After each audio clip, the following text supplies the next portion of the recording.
Well, last week we talked about Together Brave.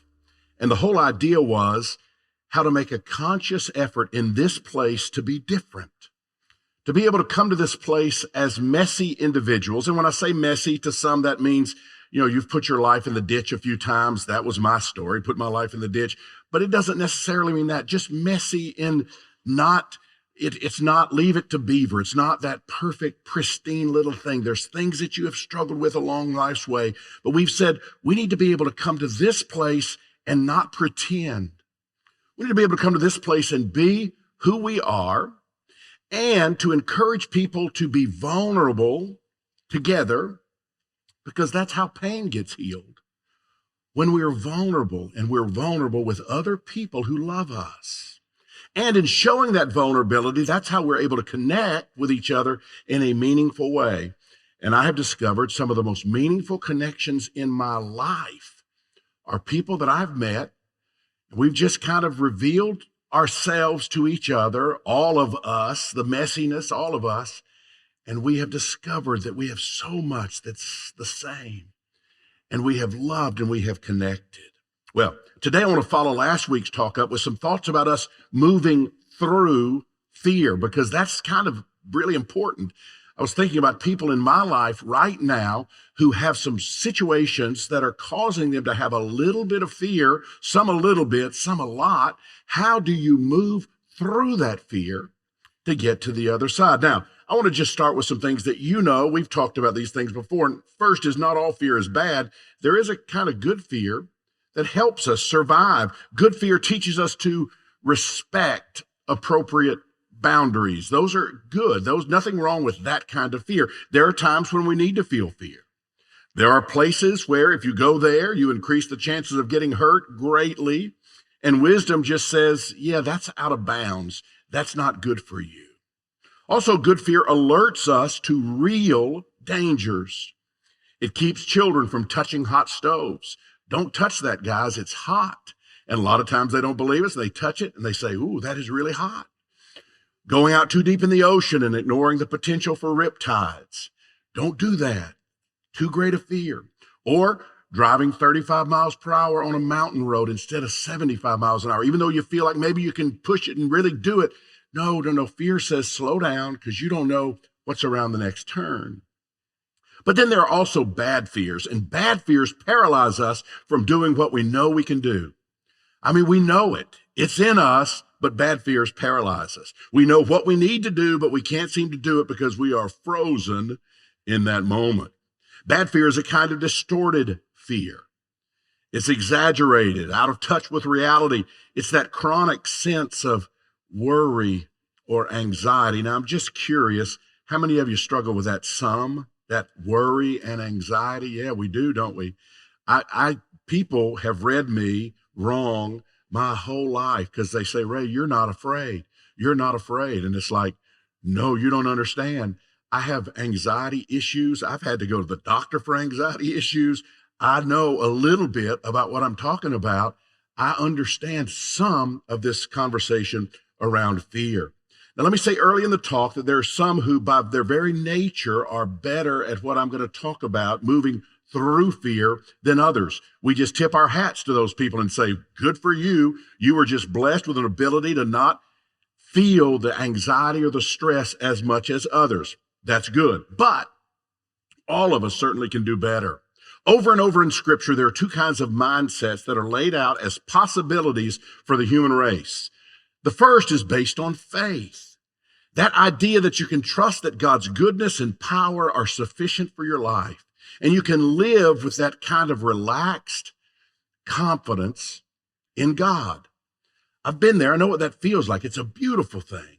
That's that mindset of faith. Or the other possibility for the human race is to live with a mindset of fear. That's that thought of, I'm on my own. Unless I'm very careful and cautious, something really bad is going to happen to me, and I may not be able to handle it.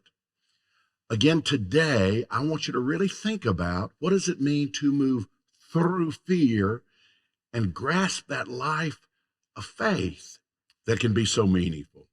Sometimes the illusion that we have is this: it's the circumstances, Ray. It's not really my perception, it's the circumstances. But I think that's the exact opposite of what the Bible teaches. The Bible shows us example after example of people facing the very same circumstances, and one person operates in faith while others operate in fear. For example, Moses sends out 12 scouts to explore the promised land. 10 of them come back and they say, man, the land is great. It is going to be so plenteous. The crops are going to grow so great there, but there are giants there that we can't stand up against, so we need to pack our bags and we need to go home. 10 of the scouts said that. But 2 of the scouts, Joshua and Caleb, they looked at the very same thing and they said, we can do this. We can do this. And thankfully, they followed their wisdom, not the wisdom of the other 10. A young shepherd boy named David brought supplies to his brothers who were serving in the army. And there he sees what all of the people see, the great champion of the Philistines, the enemies of the people of God, the giant Goliath. Everyone else sees him and everyone else flees because they are so afraid of this big man that has a commanding voice and says, I'll kill anybody who wants to do battle with me. Goliath would go out and mock God and the Hebrew soldiers day after day. And when the soldiers would see him, they were too terrified to challenge him. But David sees the very same thing. And he's a young boy. And he says, I think with God's help, I can bring him down. And he does. Jesus and his disciples are in a boat one day and the storm comes up and the disciples are so scared they start screaming in panic. But Jesus is in the same boat. And you remember what he was doing? He was sleeping like a baby. He was sleeping like a baby. In all these stories and many others like them, 2 sets of people face exactly the same situation, scout the same promised land, look at the same enemy, endure the same storm. Some respond with peace and some respond with panic. What's the difference? It's not the situation. It's not the circumstance. It's the mindset. How are you going to face the situation in front of you? One of the most famous characters in the Bible is the man Moses. We find his story in the Bible in the book of Exodus. Moses was a Hebrew born in slavery at a time when all the boy babies were being killed because Pharaoh said there's too many Hebrews that are being born, so they were slaughtering all of the boy babies. But his mother, you'll remember his mother, put him in a little basket and put him on the Nile River, just hoping against hope that somehow he would be spared. And he was. He was discovered by an Egyptian princess who pulled him out of the water and said, this will be my baby. And he was raised in the palace. He was raised by Pharaoh. He was raised as an Egyptian prince until one day he discovered his true identity.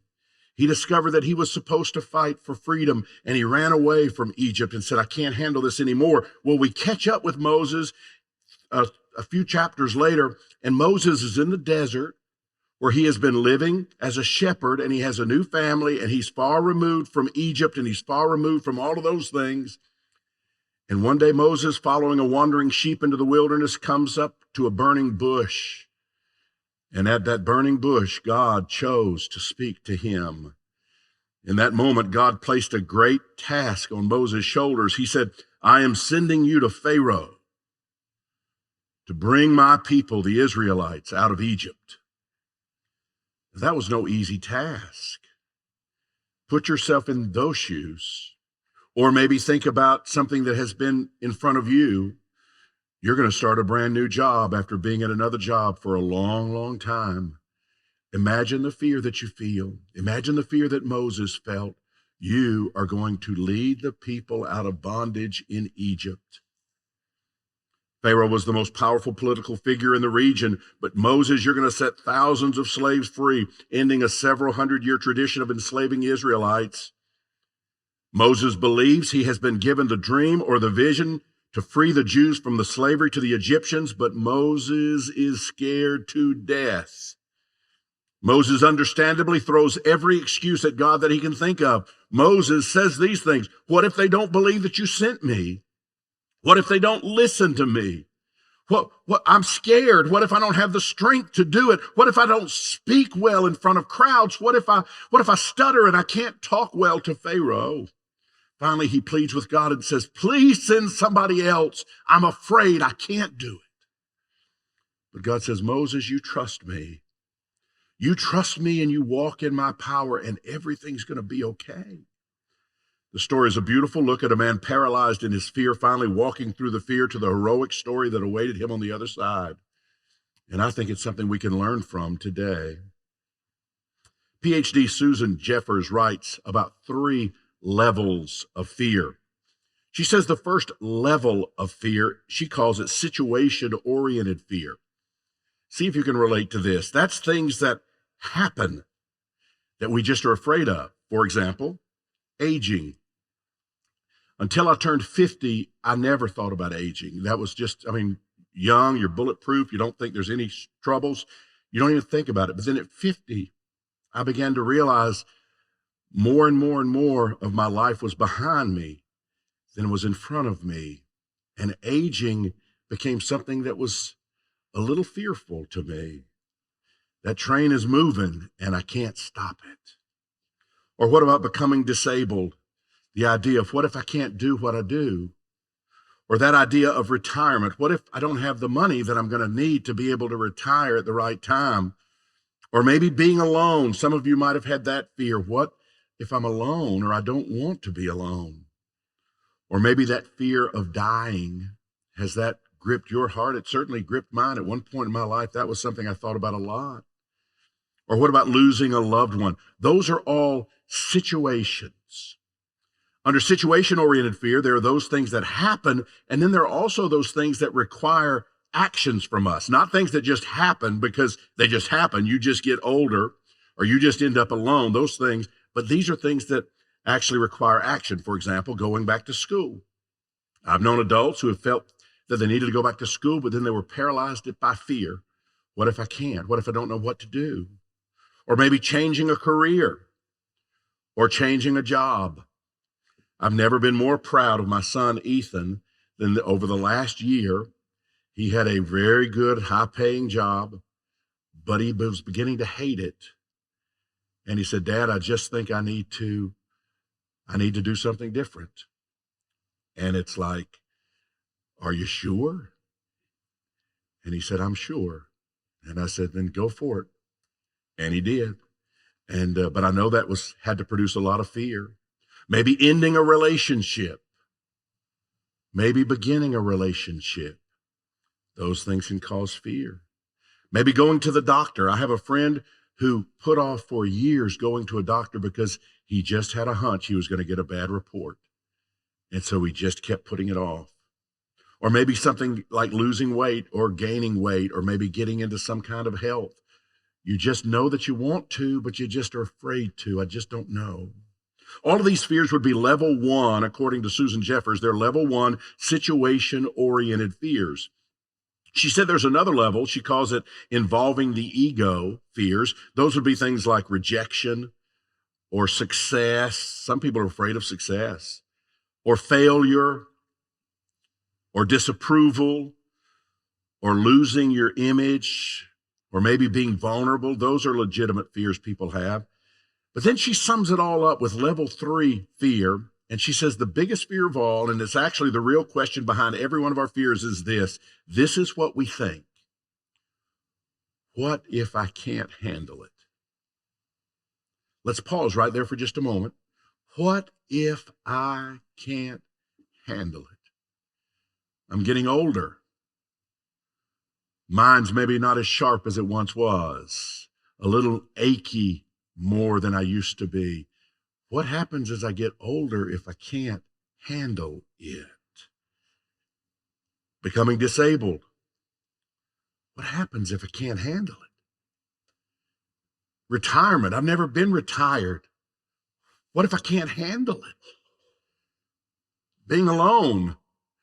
I've always been with someone, you might say.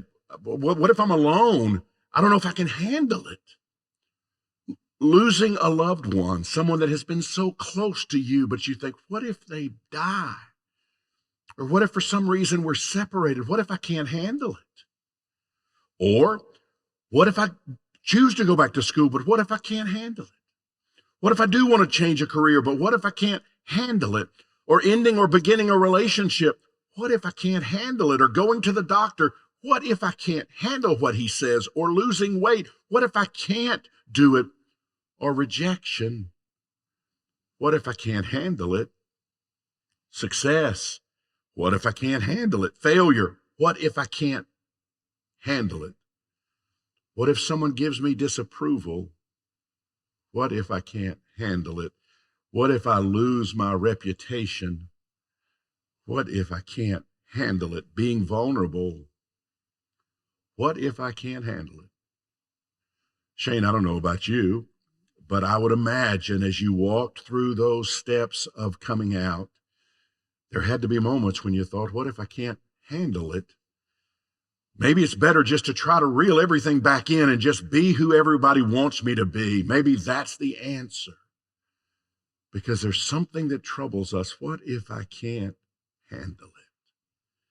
My study of fear confirms what Susan Jeffers discovered. Our big issue is just that. What if I can't handle it?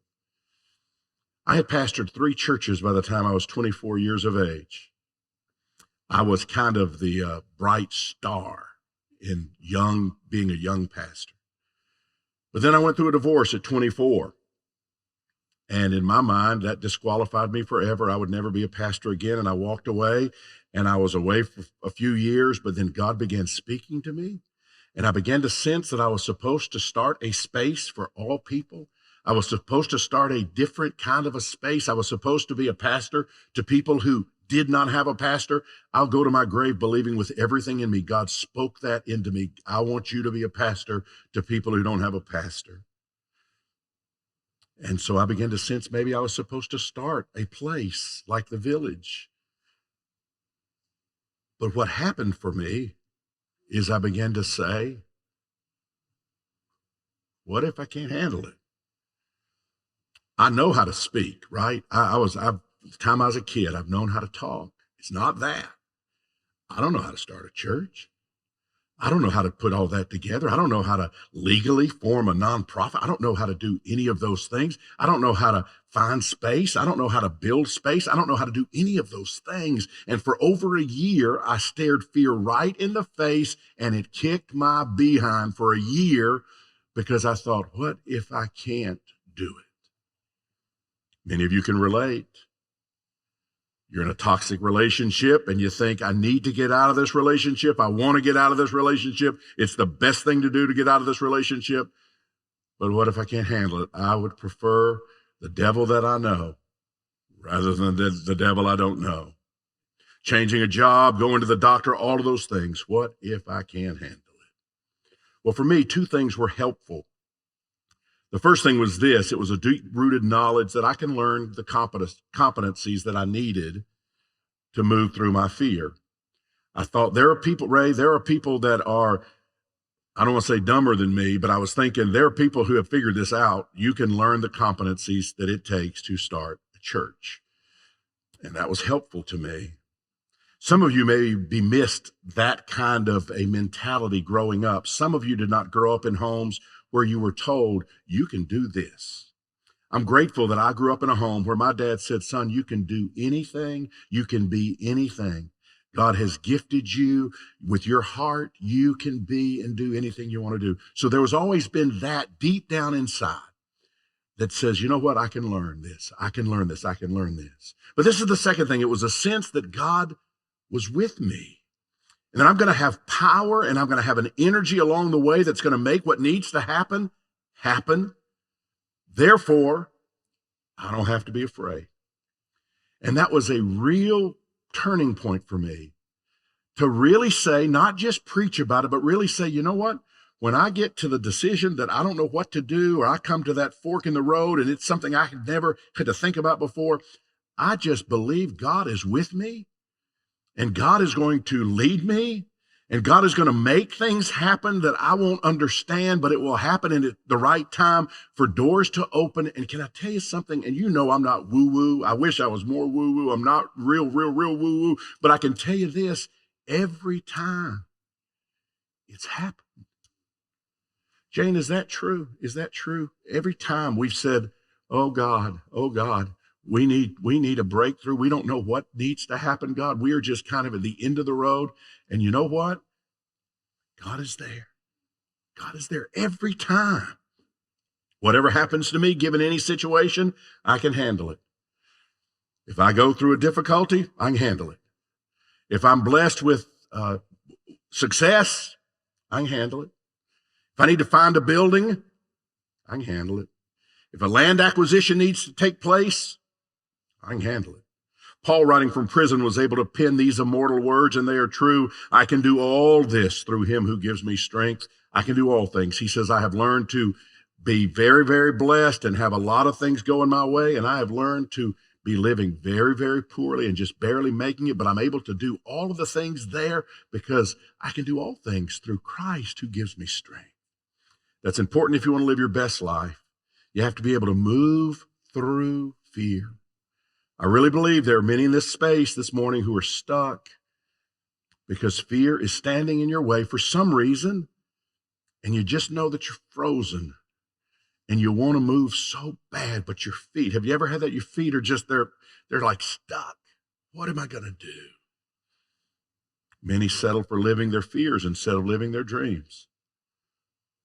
Let me say that again because that's something you need to be careful about. Many live settling for their fears instead of living their dreams. Don't let that happen.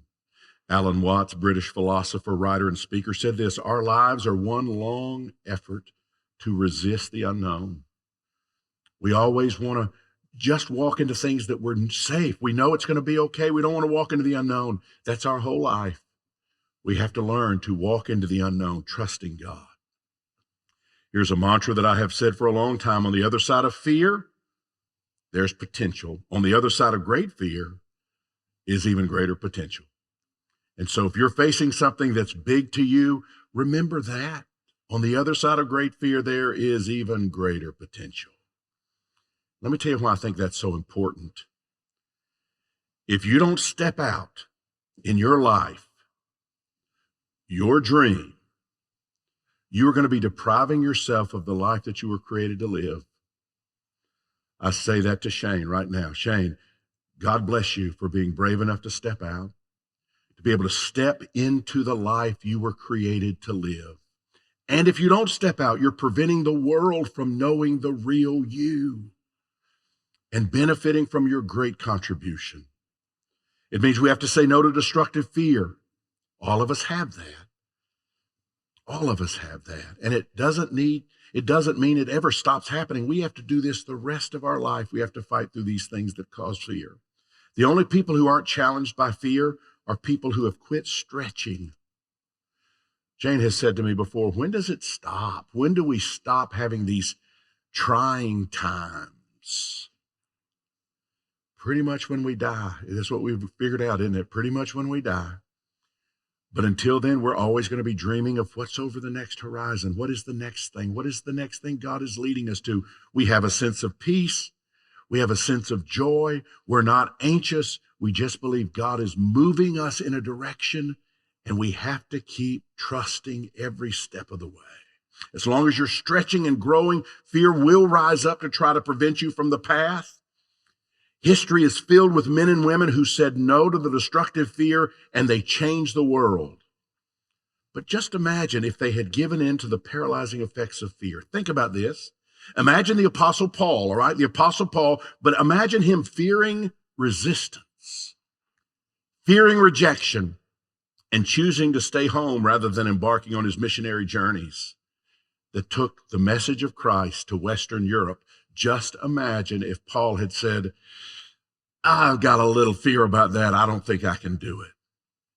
Or imagine Reverend Martin Luther King Jr. giving speeches that were filled with just gentle hints about the evils of segregation because he feared of pushing too hard. What if he said in his mind, I don't know if I can do it.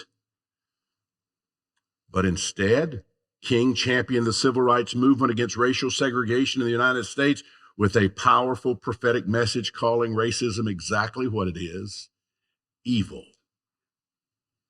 What if he had said no? Imagine Rosa Parks during the same era in American history submitting to the bus driver's command to give up her seat to a white person when she knew that kind of segregation had gone on far too long. What if she had sat there and said, I don't know if I can do this, but something pushed her. And she got out of her, or she said, I'm not moving. I'm not moving. Imagine Nelson Mandela looking the other way when he witnessed and experienced apartheid in South Africa because he didn't want to make a fuss. I don't know if I can do it. But instead, he spent 27 years imprisoned on Robben Island and brought apartheid onto the world's radar, helping end the centuries-old regime of oppression because he didn't give in to his fear. Or how about Malala Yousafzai, passively quitting school because she was too frightened by the death threats she received from Taliban extremists who abhor education for girls? What if she said, I don't know if I can do it, but instead she became even more vocal about the educational rights of children and women? She survived a 2012 assassination attempt. She was a Nobel Peace Prize nominee in 2013. She was awarded the prestigious prize in 2014. She's now just 25 years old. She's still championing the rights for children to have an education. What if she had said, I don't know if I can do this. I don't know if I can do this. And she had just kind of melted away. Imagine yourself fully aware of the big things God has placed in your heart, yet you are held hostage to phobias, irrational worries, and destructive fears of failure, harm, or rejection. And you might think you can't do it, but I want you to hear me. You can. You can fulfill the dreams that God has placed in your heart. You can. You can. If you don't fulfill the mission God assigned to you, then who will? And if you don't feel perfectly confident, well, that's okay. You can always do what Glennon Doyle Melton suggested. If you can't beat fear, just do it scared. And how many of us have learned how to just do it scared? That's a way. Moses learned that God was enough. He would be with him, would give him all that he needed to make it through. And I can tell you honestly, I have learned the very same thing. God is with me. God is with you. You can move through the fear. Well, as you know, we're in the middle of Black History Month, and I want to remind you of one of my favorite people who made a difference during the civil rights unrest of the 1960s. I want to tell you about one 6-year-old little girl who went to school in 1960. Her name was Ruby Bridges. She lived in New Orleans. When she was 6 years old, a federal judge said the schools in that city had to open their doors to African-American children.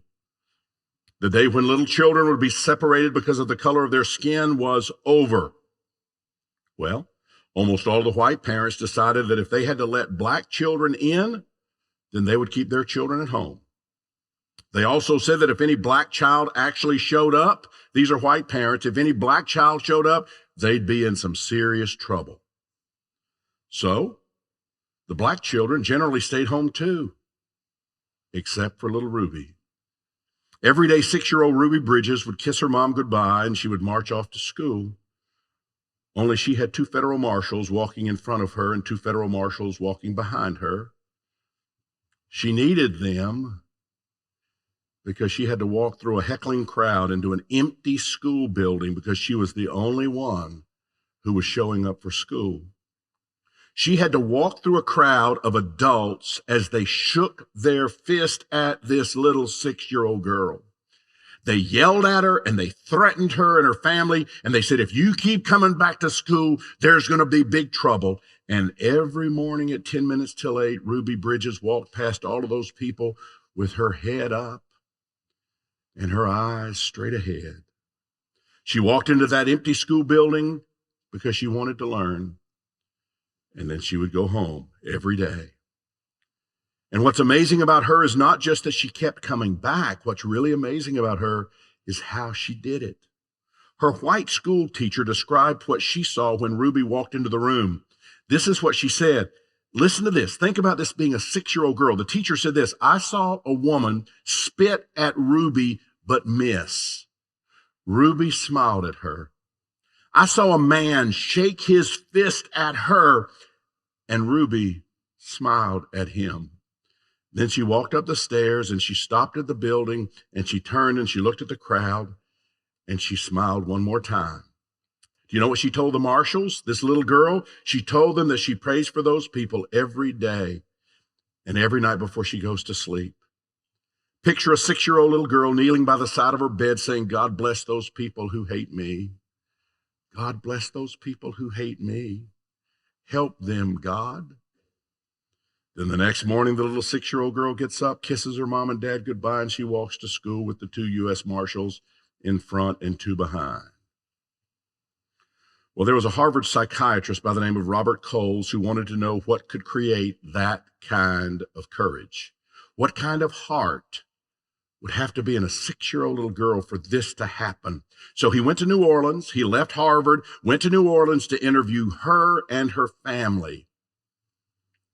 And what he found was that conventional psychiatric and psychological language could not explain this little girl and her courage. And in 1986, Coles wrote a fascinating book called The Moral Life of Children.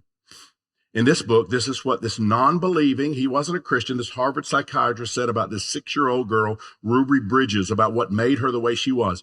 He said, listen, if I had to offer an explanation, I think it would start with the religious tradition of Black people, which is of far greater significance than many white observers have tended to allow.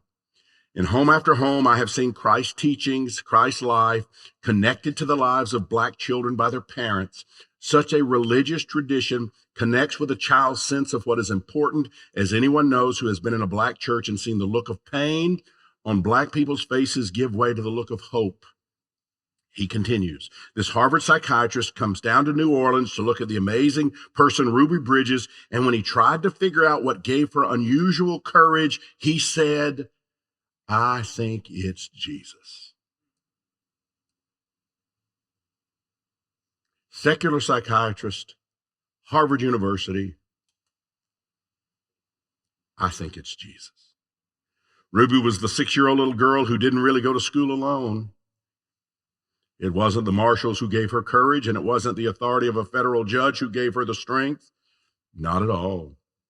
That's something that no government, no political or human power can do that for her or for us. There is no human resource. There's no amount of merely human strength or courage that can transform a heart like that. It takes Jesus. In her heart, it took Jesus. She knew that Jesus understands all about facing hostile crowds. She knew that he knew what it was like to have someone spit at him and mock him and threaten him just for doing the right thing. And he never turned back. He never stopped loving the very people who were so ugly to him. And he even prayed for them. Ruby knew about Jesus. Somehow she knew that she was not going to school alone. So this 6-year-old girl kept walking down a very hard road because she walked with a God who knows all about very long, hard roads. That's how a little girl stood up to her fears. That's how a little girl learned with God she could handle anything. Some of us need what that little girl had and what that girl now as an adult still has, because today Bridges is a civil rights activist and author, and she's sharing her experience with a new generation of kids in her latest children's book. You might want to buy it, I Am Ruby Bridges, where she tells her story through the eyes of her 6-year-old self and talks about what today's children can learn from her experience.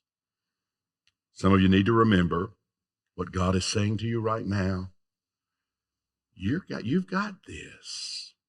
You've got this. It might be hard, but I'm with you. I'll never leave you. You're going to fulfill the dreams for which you were born. Your life is going to make a difference in people's lives. Trust me, God says. Trust me. When we say come as you are, we mean it. With open hands, open hearts, believe it. Saying whosoever and drink until they're filled. Let down your guard. Come as you are. We've all been broken and betrayed and left out in the rain, choosing sides, spreading lies like children playing games. We've had enough. We're growing up. When we say come as you are, we mean it. With open hands, open hearts, believe it.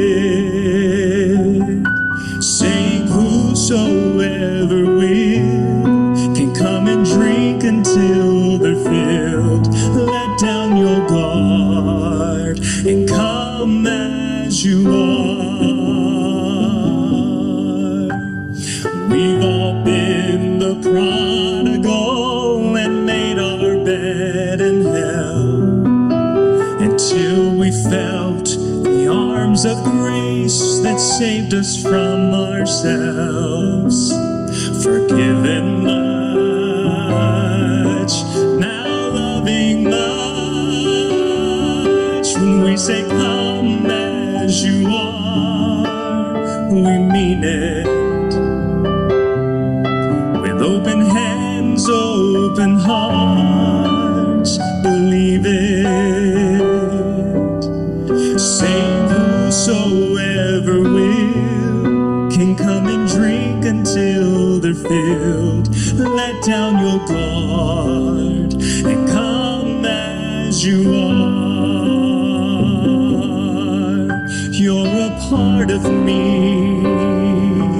We are family. Hear it loud and clear. You are wanted here. When we say come as you are, we mean it. With open hands and open hearts, believe it. Saying whosoever will can come and drink until they're filled. Let down your guard and come as you are.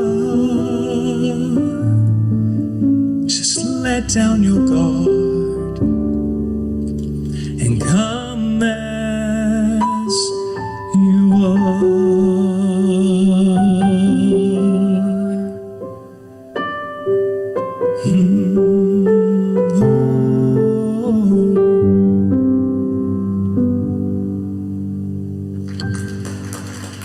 Beautiful.